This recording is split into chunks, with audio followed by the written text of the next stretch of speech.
everybody. Thanks for having me. Thanks for organizing this. It's really an honor to be here.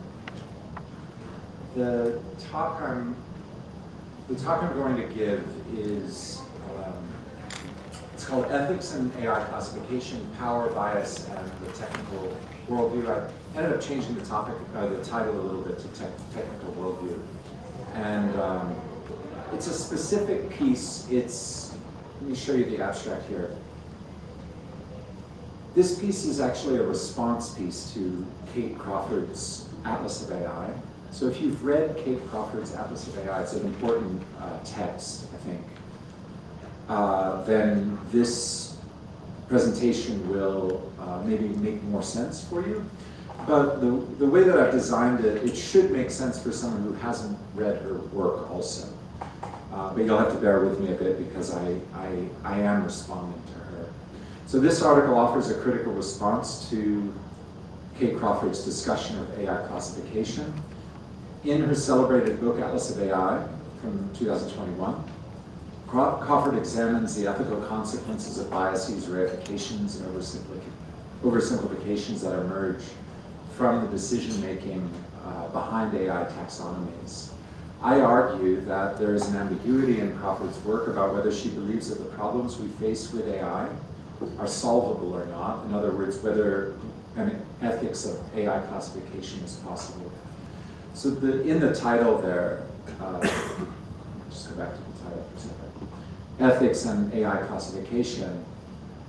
The way that I'm using ethics here is that it would be a normative practice where we're making claims about what we should do.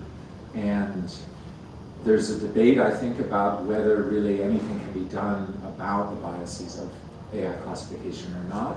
So part of the project is to outline that debate and to do it within her work, where she, I think, hasn't fully articulated all of the positions. She's indirectly articulated it, but not maybe as explicitly as she could have.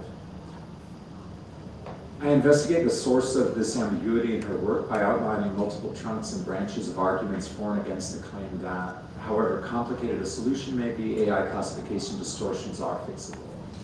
By uncovering a total of 5 arguments within her classification chapter, my aim is to clarify and develop Crawford's thesis about the encoding of power while also reflecting on why this question of an ethics is unresolved in her work. So I'm going to outline 5 arguments in total. They're implicit in her work, I think, but they're not explicitly there. So part of the contribution I make is as a companion piece to her chapter 4 on AI classification of outlining these 5 different arguments. Here's just a quick overview of the chapters of her book. She presents Atlas of AI as a kind of atlas where there are a number of somewhat disassociated topics from chapter to chapter, and the reader is able to zoom in like an atlas. I'm zooming in on chapter 4, classification. You can see the other topics there. It's a really interesting book about the environmental costs of AI technology and also about labor in AI workplaces. I found the most interesting part to be about classification, and so this project is about that. Crawford's work focuses in chapter 4 primarily on ImageNet's massive taxonomy project as an extended example of AI classification problems. So ImageNet is a company that is developing this project of object recognition for AI, where they've attempted to match every imaginable noun with image. That's a project.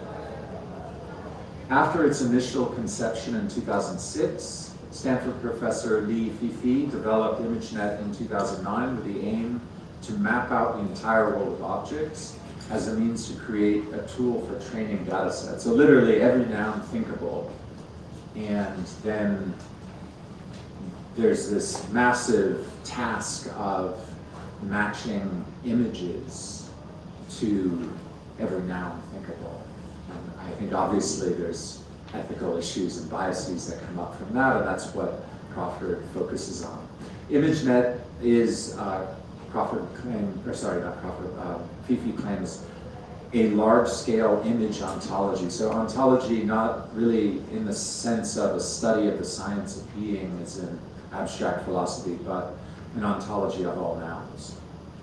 And this has led to multiple breakthroughs in object recognition. Okay, so that's used for face recognition and all sorts of technologies, AI developments.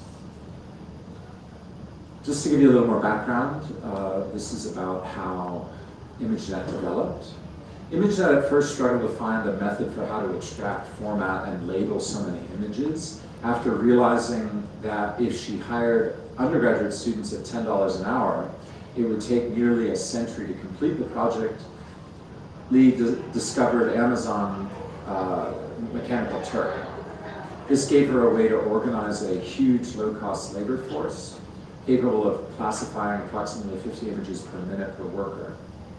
So then this became a successful project that they were able to implement, and it's been going on since 2009. Crawford focuses in chapter 4 on critiquing ImageNet's classification project. ImageNet contained many nonsense, non-visual, and problematic racist, sexist, albist, etc. categories that don't make sense to assign images. This is from Crawford. ImageNet contains categories that make no sense whatsoever for image classification, such as debtor, boss, acquaintance, brother, and colorblind person. How do you match images here? I mean, how do you do it in a seemingly neutral and objective way? These are all non-visual concepts that describe a relationship, be it to other people, to a financial system, or to a visual field itself. The data set reifies these categories and connects them to images so that similar images can be recognized by future systems. She goes on, many truly offensive and harmful categories hid the depths of ImageNet's person categories, so that there were 9 top-level categories, and then branches and branches from them, and one of the categories is person. And so that really became a focus point for the question of bias. And under person, there were many categories and many categories within. Some classifications were misogynistic, racist, ageist, and albist. The list includes bad person, call girl, closet queen, cougar, convict, crazy, deadeye, drug addict, etc. In 2019, ImageNet attempted to resolve the political and social biases embedded in its taxonomy of the top-level category person by removing approximately 56% of the category. So there was pushback, there were protests about this, there were articles written, and eventually ImageNet responded. Dr. Fifi and her team published an article that really addressed this. So Crawford in 2021 is actually really responding to their revisions and the question of whether one can solve this or not with classification.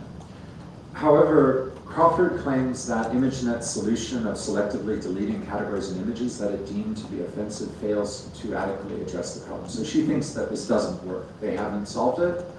So part of my project is to work out why Crawford thinks that they haven't been able to solve it, and whether she feels that there is something one could ever do to solve it. Here's my main thesis question. Why exactly does Crawford think that ImageNet's response is unsatisfactory? Is she claiming that the 12 graduate students that ImageNet hired did a bad job, right? They hired 12 graduate students to redact the person category. So is that the problem? Should they have hired a big team of experts? Would hiring a full team of experts to redesign and limit the top level category person, would that have worked? Does Crawford have an issue with the approaches that the authors of Towards Fair data sets propose to use to fix these biases. That's Fifi's 2019 article. Approaches that identify black box problems, ethically questionable data, privacy concerns, imbalanced representations of demographic groups, and algorithmic development responses, right? Is that the issue? Or is Crawford making the larger claim that it is difficult or even impossible for classification to accurately compartmentalize the complexity of reality?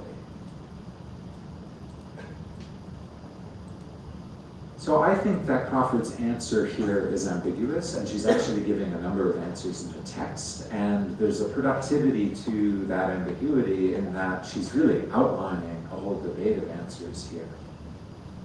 While she clearly rejects ImageNet's 2019 revisions, Crawford articulates an ambiguous range of different answers to this ethical question of whether AI classification could be redesigned in a fair and unbiased way. Sometimes she appears to endorse the claim that there are real solutions, even if these solutions are hard to reach. She suggests this when she emphasizes how daunting the task of revision was for the graduate students. She also suggests this at the end of her chapter when she discusses a fluid dynamic strategy to classification.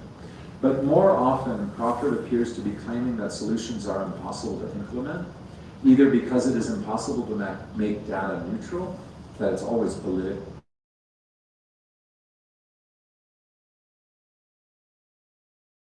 the expression of power. That's another point she makes constantly in the chapter. Or because there is an irretractable technical worldview that comes along with the classification process. This is also a claim she makes consistently in the chapter, that there's a change in worldview, and we have to, when we're placed in these categories, there's a loss in terms of our experience, what we really are. Here's a quote that exposes some of the ambiguity in her text, I think. Images, she says, like all forms of data, are laden with all sorts of potential meanings, irresolvable questions and contradictions. In trying to resolve these ambiguities, ImageNet's labels compress and simplify complexity. The focus on making training sets fairer by deleting offensive terms fails to contend with the power dynamics of classification and precludes a more thorough assessment of the underlying logics. Even if the worst examples are fixed, the approach is still fundamentally built on an extractive relationship with data that is divorced from the people and places from whence it came. Right, so things are constantly pulled out of context, is one of the points she's making. Then it is rendered through a technical worldview that seeks to fuse together a form of singular objectivity with what are complex and varied cultural materials. Sometimes Crawford even seems to hold the position that the act of classifying things is itself inherently reductive. So sometimes she's also saying that actually the issue of bias is one that we're constantly facing whenever we try to classify things, and that AI exacerbates it. And it exacerbates it also by projecting the authority of a false objectivity, which it doesn't really have. So here are two quotes where she suggests that really it's a deeper problem. To impose order onto an undifferentiated mass, to ascribe phenomena to a category, that is, to name a thing, is in turn a means of reifying the existence of that thing, right? So there's pretty rich philosophical positions that she's taking up here. She also says classifications are technologies that produce and limit ways of knowing, and they are built into the logics of AI. So think Foucault here. Then I'm just going to lay out for you the organization of the article that I've written. Based on the text and these quotes that I just read to and others that I didn't read, I visualize that really there's 5 arguments that she implicitly is sometimes endorsing. I think she's endorsing 1 or 2 of them more than others, but there's a case that can be made for all of them. They fall under 2 trunks. One trunk is normative, the other is non-normative. And there's mutual exclusivity between the 2 trunks, I would say. The 5 arguments have these 2 trunks, normative and non-normative. Normative. Proponents of the normative trunk claim that there are practical, reachable solutions, and that if we wake up enough, it is possible to redesign categories to accurately account for the myriad distinctions of reality. The 3 categories that fall under the normative trunk, or the 3 arguments, are 1, the argument from imminent resolution. I'll go over this in a moment. 2, the systemic argument. 3, the people are irreducible to things argument. So those are 3 arguments that all share the conclusion that we could resolve these biases and have this technology. But there's specifically different ways to go about reaching that goal. In contrast, proponents of the non-normative trunk, which I think she also gives material for here, claim that it is impossible to match categories accurately with reality. This is, for one reason or another, because the act of classifying things necessarily distorts the things that it classifies. There are 2 arguments that fall under the non-normative trunk.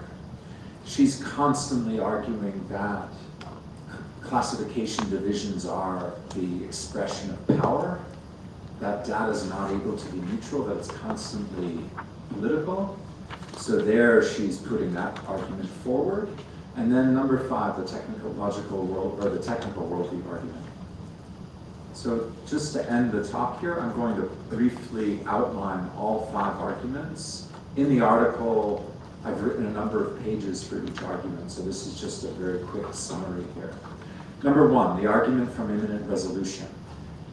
There are those who think that by simply revising the categories of our classifications, we can set up an adequate taxonomy of objects of reality that succeeds at fairly representing them.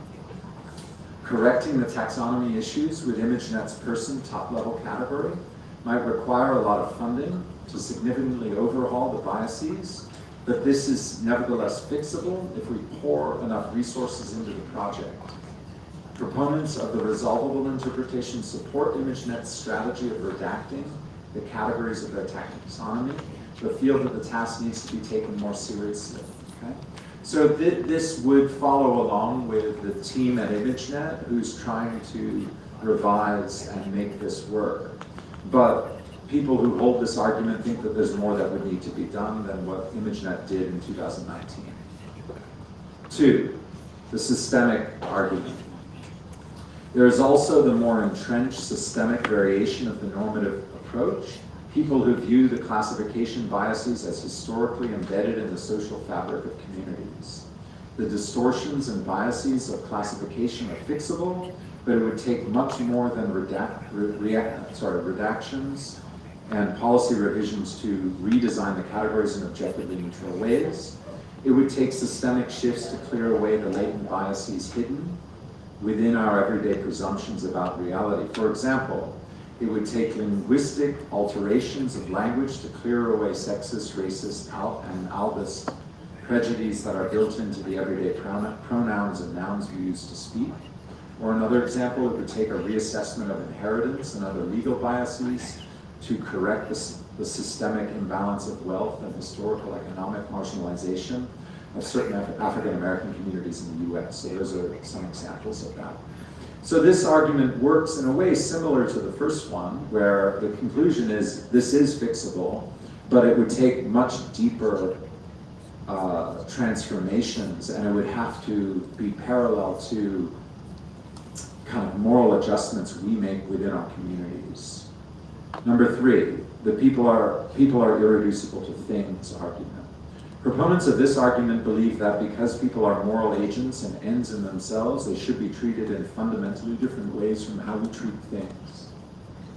If we label people under the person category, in the same way as we label things under the thing categories, we risk undermining these fundamental differences and thereby reducing people to things. So think Immanuel Kant here with the kingdom of ends, that we're all ends in ourselves and not just a means towards those ends. We're fundamentally different from things, in that even though we can use each other, we should also treat each other as ends in themselves.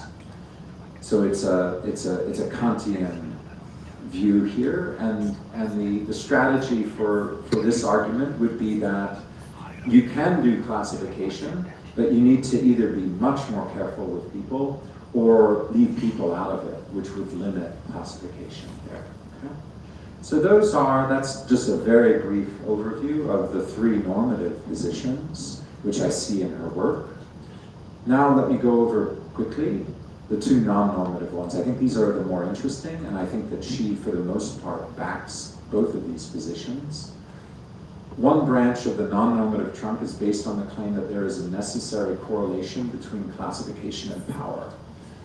Crawford argues for this variation throughout the classification chapter, as when she writes, artificial intelligence uses classification to encode power. Crawford claims that even non-AI forms of classification produce political power, that the very act of dividing things into categories is political, but also that because of the authority to project objectivity, AI classifications exponentially magnify the ability to control reality.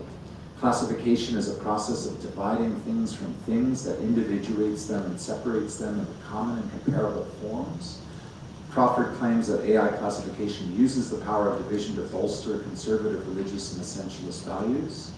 Proponents of this argument view power to be a necessary and irretractable element of the classification process generally, and view the advancements of AI division to cause an exponential increase in the surplus encoding and the hegemony of this power. So based on this, there's really nothing fully that we could do. Like, there's no ethical response that could fix this. The divisions are the expression of power. She does give some ideas about how to balance power and whatnot. But this is, a more pessimistic view of the future of these technologies. I'll end with the other argument, and then actually I have just one more slide, which is a conclusion. Crawford also frequently cites a second non-normative argument, the technical worldview argument. This argument is based on the claim that there is an insurmountable difference between the real content of things and their external expression when compartmentalized and organized through classification. AI classification causes a distortion of the qualities of things by overemphasizing their measurability and quantity. AI taxonomy nullifies differences so that asymmetrical things can coexist in the same category. Proponents of the technical worldview argument claim that matching images to AI classification headings necessarily requires a set of assumptions that irrevocably change the constitution of things. These assumptions include the privileging of static, definable nouns over verbs, actions, relationships, and states of beings, right? So the simple decision that the classification should be of categories of nouns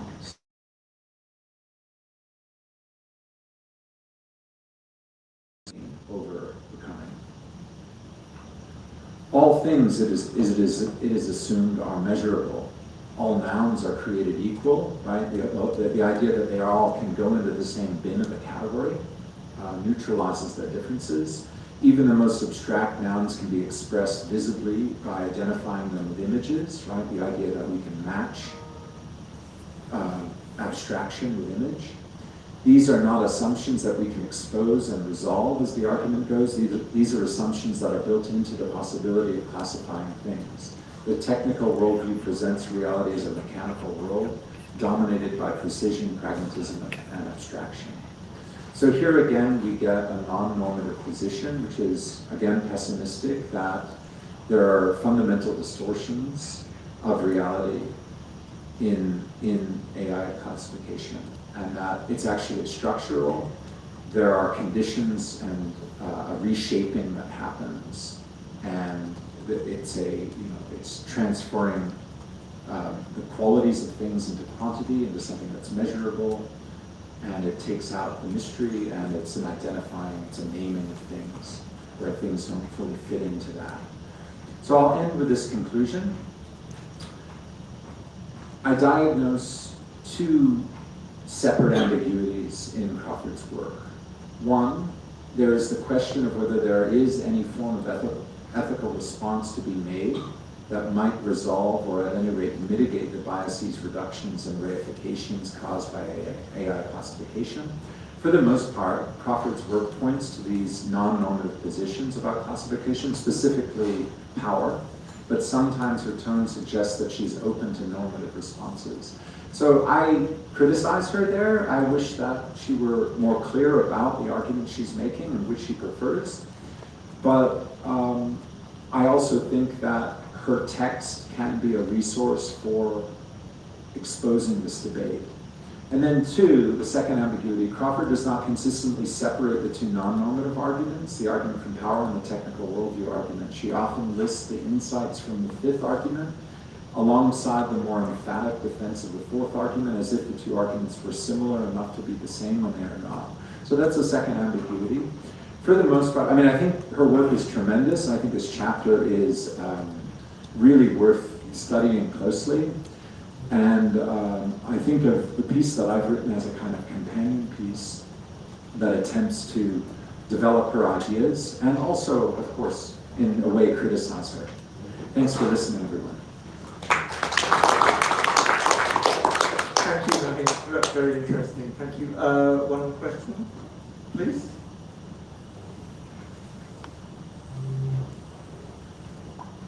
So, do you think, frankly speaking, do you think she should have left all the categories of persons in there? Or is it important for public order that we delete nasty words that could be used to hurt people? Crawford's responding to the project from Dr. Fifi. And Dr. Fifi has, in 2019, they significantly redacted the person category to try to make it more neutral and less offensive. She, in Crawford's work, she agrees with much of what they did, but she says that it wasn't enough, and often she suggests that it's not able to be enough. So she says that it is relatively better. If you're asking how I feel, I'm interested in the problem of this debate, let's say. And I don't know that limiting the category really fully works. Because I'm just thinking, you know, if you think about a dictionary, if the ImageNet is a dictionary, we're not going to go through the Oxford Dictionary and delete all the words that could be hurtful to people. We actually want to be comprehensive. But, Sure. yeah, so that would be my logic, even though I know it's going to hurt people. Yeah, I think that's right. I mean, I think that analogy only goes so far because there is another thing that we're doing here, which is we're matching images to words, which dictionaries are not doing, right? So that process where we're arbitrarily choosing. So there's the noun doctor. What do we do with doctor? We're going to match an image to doctor. What are we going to have? We're going to have a male as the generalization of doctor. We're going to have the person be a certain race. What do we do with these? You know, like they're matching these specific images to baseball player.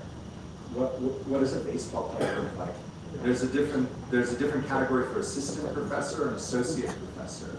Does an associate professor look different from an assistant professor? Okay, so there's an added issue here of the image. But why do they say they have to have only one image? Yeah, right. I mean, that's a good question. So maybe one way to make this more sensitive would be to have many images, but I'm not sure. I don't quite understand. Yeah, there still is going to be a finite amount of images to it. Yeah, that's interesting. Yeah, thank you very much. Yeah, because that seems to be a fundamental issue to me. The politically correct images or non-politically correct images, or just have millions of images, and then it's interesting. But I think at some point the technology needs to limit the images that they have of a category. So that's, and I mean, there's also the physical issue of people are matching it, and so there can only be so much. But that's an interesting point.